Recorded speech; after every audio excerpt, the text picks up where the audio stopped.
Sir, आप यहाँ पर पर्यटन विभाग में हैं। आपका कैसा अनुभव रहा जब से आपने यहाँ ज्वाइन किया? पर्यटन विभाग में जब मैं इससे पहले मैं लखनऊ देख रहा था, उससे काफ़ी मुझे ये लगा कि जो प्रयास करने चाहिए तो अपनी मेरी कर्मस्थली ये हो जाए तो बहुत अच्छा है। तो संयोग से मेरा यहाँ ट्रांसफ़र किया गया। मैंने देखा कि यहाँ बहुत सी चीज़ें ऐसी हैं जो थोड़े से प्रयास करने पर पूरी डेवलप हो जाती हैं।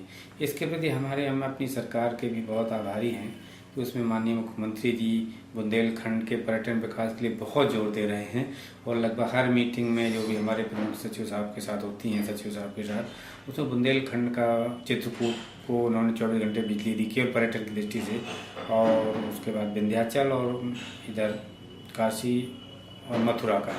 तो इस सर्किट को उनका डेवलप करने का एक बहुत बड़ा सपना है। उसी क्रम में अब जब देखा तो पहले एक हमारी टीम गठित हुई, उसमें देखा गया कि ये चित्रकूट में जो भीड़ आती है उसमें घाट की कमी हो जाती है। उसके लिए सबसे पहले चित्रकूट में जो हमारी मंदाकिनी रिवर है उसका घाट कम पड़ जाता है, तो उसको 800 मीटर लगभग बढ़ाने का प्रस्ताव हम लोगों ने भेजा। उसको माननीय मंत्री जी द्वारा उसको स्वीकृति मिल गई है। उसको 16 करोड़ का प्रस्ताव है और इसके साथ साथ ये भारत सरकार ने भी हमें 3.5 करोड़ का उसमें वित्तीय स्वीकृति दी गई है। उसमें जो घाट है, हमारी सीढ़ियाँ पुरानी जो खराब हो गई हैं, उसको नए सिरे से हम डेवलप कर रहे हैं। उसमें जो पर्यटकों को दिक्कतें आती हैं, कुछ बेंच लगवा देंगे और उसके बाद ऐसे उसको इम्प्रूवमेंट करा रहे हैं, थोड़ा सजावट एक रूपता बनी रहे उसमें। इसके साथ साथ कामदगिरी जो परिक्रमा पथ है उसमें कुछ ज़रूरतें थीं, जैसे यात्रियों को बहुत वहाँ 24 घंटे परिक्रमा चलती है, मैंने देखा है। आपको कभी भी एक ना एक आपसे आगे व्यक्ति परिक्रमा करते मिल जाएगा, कभी भी समय जाए। मैंने व्यक्तिगत रूप से देखा भी है। तो जब दोपहर के समय बहुत तपती धूप में लोग जाते हैं तो बहुत कष्ट होता है। तो इसके लिए देखा, हमारे ऑलरेडी 180 मीटर तक शेड बना हुआ था, तो उसमें कुछ आराम मिलता है लोगों को। तो हमने उसको प्रस्तावित किया, तो अब लगभग हमारा पूरा परिक्रमा शेड से हम कवर कराने जा रहे हैं। और उसमें जो साइड में कुछ पानी निकल रहा है उसकी नाली बना रहे हैं। इसके बाद तो परिक्रमा में जो लेट करके परिक्रमा करते हैं उनको बड़ा डिस्टर्ब होता है। जो पैदल में जब ज़्यादा लोग हो जाते हैं तो उसमें डाइवर्ट करना बड़ा कठिन हो जाता है। परिक्रमा मार्ग यूपी और एमपी दोनों में आता है, तो उसमें क्या दोनों का नहीं मिलकर कर रहे हैं या सिर्फ यूपी गवर्नमेंट उसमें? हाँ, हम उसमें हमारा यूपी गवर्नमेंट का और मध्य प्रदेश गवर्नमेंट का लगभग अलिखित एक समझौता जैसा है कि जो हम चीज़ें करते हैं वो ज़रूरत की चीज़ें वहाँ से भी हो जाती हैं, या वो जो चीज़ें ज़रूरत होती हैं हम लोग वही प्रस्ताव कर देते हैं। तो बहुत बढ़िया। पहले हमने राम घाट को बहुत अच्छा सजाया था, तो सामने भी उन्होंने भरत घाट नाम रखा है, उसको बहुत बढ़िया बना दिया। इसके बाद और उन्होंने जैसे हमने घाट में यात्री साइड लगा, उन्हें और अच्छे लगा दिए। तो एक तरह से प्रतियोगिता जैसा है कि सबसे बढ़िया किया जाए, और उसको रट्टा को भारत सरकार से बहुत अच्छा बना दिया। अब उसके नीचे हम लोग घाट बना रहे हैं, तो हमें भी आशा है कि जैसे हमारी तरफ बन जाएगा, ऊपर मध्य प्रदेश पड़ता है उस तरफ, वो लोग बना देंगे वहाँ तक। ये प्रयास है। कामदगिरी परिक्रमा पथ में हमारा लगभग 2.5 किलोमीटर पड़ता है, 2 किलोमीटर 200 मीटर है। तो उसमें हम लोग उसमें बैरिगेटिंग वो लगा करके लोहे के रॉड जो हैं उसको लगा के करवा रहे हैं। और उससे बड़ा ये होगा कि जब बहुत भीड़ हो जाती है तो उसके अंदर से भी परिक्रमा करने वाले जाएंगे लेट करके, बाकी लोग सीधा जाएंगे। और वो दुर्घटना जो मध्य प्रदेश क्षेत्र में हुई थी इसी कारण हुई थी कि लोग बीच से परिक्रमा करने वाले जा रहे थे और लेटने वाले भी जा रहे थे। तो ये है। बाकी हमारा तीसरा बहुत एक माननीय मुख्यमंत्री जी का सपना है, चित्रकूट में रूप वे लक्ष्मण पहाड़ी पर नीचे बना रहे हैं, उसको पीपीपी मॉडल पर किया जा रहा है।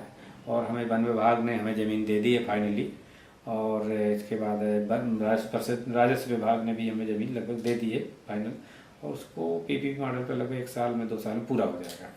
तो ये रोपवे जो बन रहा है उसमें कहाँ से कहाँ तक बन रहा है? वो नीचे भरत मिलाप पहाड़ी कहलाती है वो, और नीचे जो बेसमेंट है वहाँ का, जहाँ से परिक्रमा मार्ग से हम लोग जाते हैं, वहीं एक छोटा सा जगह तालाब का नाम दर्ज था, उसको बेसमेंट बनेगा बिल्कुल बगल में ये, और ऊपर तक जाइए लगभग 200 मीटर का है। 200 मीटर का ये रोपवे बनाया है। हाँ, लगभग 200। तो आने वाले दो सालों में बनकर तैयार हो जाएगा। हाँ, वो पीपीपी मॉडल पे है, तो उसमें अभी टेंडर आएंगे, जो सबसे ज़्यादा तरीके का कंपनी चयन की जाएगी, उसके बाद हो जाएगा, लगभग आशा है हो जाएगा। तो चित्रकूट में तो काफी विकास हुआ, उसके अलावा बुंदेलखंड में हाँ, आपका जो आप क्षेत्र आता है चित्रकूट के अलावा, कलिंजर। हाँ आप चित्रकूट के अलावा हमारा नेक्स्ट आता है बांदा डिस्ट्रिक्ट में। उसमें कालिंजर एक ऐसी ऐतिहासिक जगह है जहाँ का विकास बहुत ही आवश्यक है। अभी तक देखा उसमें, मैं 20 साल पहले यहाँ, सॉरी मैं 10 साल 15 साल 12 साल पहले आया था। तो उस समय उसमें तब मैंने देखा था कि जो मध्य प्रदेश की साइड से जो आए थे वो रोड बहुत अच्छा था। और ये नरैनी से कालिंजर का भी उस समय भी रोड कह रहा था, आज भी स्थिति और ज़्यादा खराब है। तो ये भारत, हमारे माननीय मुख्यमंत्री इसकी घोषणा करने जा रहे हैं रोड के बारे में। निकट भविष्य में ये रोड भी बहुत अच्छा बन जाएगा, तब हमारा पर्यटन का विकास धीरे धीरे शुरू हो जाएगा। और उसमें हम लोगों ने भी माननीय, अभी कुछ मांगे रखी हैं आपने? हाँ हमने माननीय मुख्यमंत्री जी को प्रस्तावित किया है हमारे सचिव महोदय ने कि वहाँ कालिंजर महोत्सव की एक संस्था के रूप में विकसित किया जाए। और वहाँ ऊपर उसमें एक स्थायी पुलिस चौकी की मांग रखी है हमने, जो बहुत आवश्यक है क्योंकि वो इलाका एकदम से सुनसान जैसा लगता है। तो उसमें अगर पुलिस चौकी हो जाए तो हमारा जो मानसिक भय दूर हो जाएगा जनता का।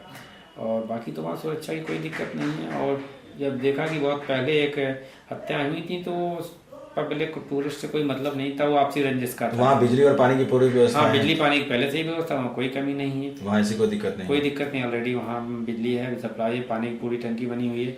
और बाकी हमारा पर्यटक आवास गृह वहाँ बना ही हुआ है, उसको हम कैंटीन शुरुआत करने जा रहे हैं। क्या वहाँ पर कोई गाइड वगैरह भी हैं जो कि उसकी नहीं, गाइड जानकारी अभी दे सकें? प्रशिक्षित गाइड नहीं है, वो जो लोकल 2-3 लोग हैं वो लोगों को घुमाते रहते हैं, पर हम उसको गाइड अभी प्रशिक्षण के लिए मैं मांग रखता हूँ।